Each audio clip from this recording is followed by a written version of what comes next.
జోగులాంబ గద్వాల జిల్లా గద్వాల నియోజకవర్గంలో 25వ భారత రాష్ట్ర సమితి ఆవిర్భావ దినోత్సవం సందర్భంగా మున్సిపల్ కార్యాలయం ముందర బీఆర్ఎస్ జెండా ఆవిష్కరణ చేసి శుభాకాంక్షలు తెలుపుతూ వరంగల్లో జరుగు భారీ బహిరంగ సభకు 225 బస్సులలో వరంగల్కు బయలుదేరారు. గద్వాల నియోజకవర్గం నుండి టీఆర్ఎస్ నాయకులు హనుమంత నాయుడు ఆధ్వర్యంలో గద్వాల పట్టణంలోనే దరూర్ మెట్టు నోబుల్ హై స్కూల్ నుండి గాంధీ చౌక్ అంబేద్కర్ చౌక్ మీదుగా తరలి వెళ్తూ గాంధీ విగ్రహానికి అంబేద్కర్ విగ్రహాలకు పూలమాలలు వేసి మున్సిపల్ కార్యాలయం ముందు బీఆర్ఎస్ జెండా ఆవిష్కరణ చేసి అంబేద్కర్ సర్కిల్లో జెండా ఊపి బస్సులలో పార్టీ కార్యకర్తలు పెద్ద ఎత్తున నినాదాలు చేస్తూ ర్యాలీగా బయలుదేరారు.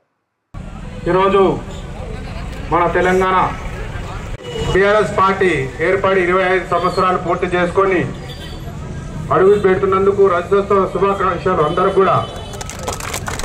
ఈరోజు ఇంత పెద్ద ఎత్తున ఈ రాజ్యోత్సవ సభకు గద్వాల నియోజకవర్గం నుండి దాదాపు 200 వెహికల్లు 25 బస్సులు పెద్ద ఎత్తున ఈ టైం కల్లా వచ్చిన మన బీఆర్ఎస్ నాయకులు కార్యకర్తలకు అందరూ కూడా ప్రత్యేక ధన్యవాదాలు, రాజ్యోత్సవ శుభాకాంక్షలు తెలుపుతున్నాను.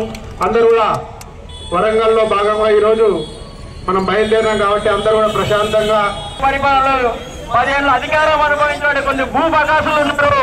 ఆయన కూడా వాళ్ళకి ఇంత తెలియలేకుండా ఈ జెండా పట్టుకొని జెండా నీడ వదిలిపోతూ ఎప్పుడు కూడా ఈ జెండా మీద దృష్టి జ్ఞానం లేకుండా వాళ్ళు కేవలం సొంత ప్రజల కోసమే చేసింది. కానీ మొట్టమొదటిసారిగా గద్వాల పట్టణ కేంద్రంలో ఈ గడ్డ మీద గులాబీ జెండా ఉన్నారని చాలా గర్వించే విషయం ఇది. జై తెలంగాణ.